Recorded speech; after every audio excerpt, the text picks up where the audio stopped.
జై గోవిందా. నేను నా బొట్టుని ఎలా పెట్టుకుంటున్నానో మీకు తెలియజేస్తున్నాను. ఇది ఎరుపు నామపండు. దీన్ని ఊర్ధ్వంగా రేఖగా దిద్దుకుంటాను. ఎరునామంతో రేఖ దిద్దుకుంటాను. కింద విభూదిని కూడా అలంకరించుకుంటాను.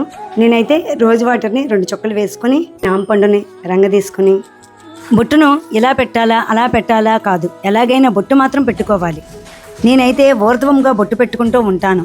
నాసికాగ్రంపై ధ్యానం చేస్తారు కదా, శివుడు 3వ కన్ను నిలువుగా ఉంది, దానికి సంకేతమే నిలువు బొట్టు. ఎడ పింగళ నాడులను కలుపుతూ మధ్య సుషుమ్నా నాడి బయలుదేరుతూ ఆజ్ఞాచక్రాన్ని చేరుకుంటుంది. ఆ ఆజ్ఞాచక్రం అనేది సహస్రారం వరకు మనకి భగవంతుని చేరే అవకాశం కల్పిస్తూ ఉంటుంది. విభూతిని కూడా ధరిస్తూ ఉంటాను అని చెప్పాను కదా. శివకేశవులకు భేదం లేదు, అభేద స్వరూపము. కింద విభూతిని శివునికి సంకేతంగా, పైన శ్రీచూర్ణాన్ని కృష్ణునికి సంకేతంగా ఈ తిలకాన్ని ధరిస్తూ ఉంటాను. బొట్టు అనేది అందరూ పెట్టుకోవచ్చు. ఇక్కడ వితంతువులు బొట్టు పెట్టుకోకూడదు అని అంటూ ఉంటారే, అలా శాస్త్రంలో ఎక్కడా రాయలేదు.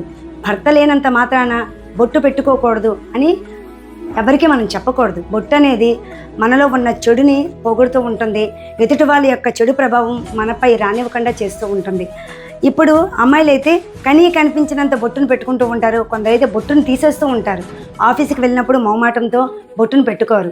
బొట్టు అనేది మన సనాతన సాంప్రదాయాన్ని గౌరవించడం లాంటిది. కాబట్టి ఎవరైనా సరే హిందూ ధర్మాన్ని, హిందూ శాస్త్రాన్ని, హిందూ సాంప్రదాయాన్ని గౌరవించే వాళ్ళు ప్రతి ఒక్కరూ కూడా బొట్టు పెట్టుకోవాలి.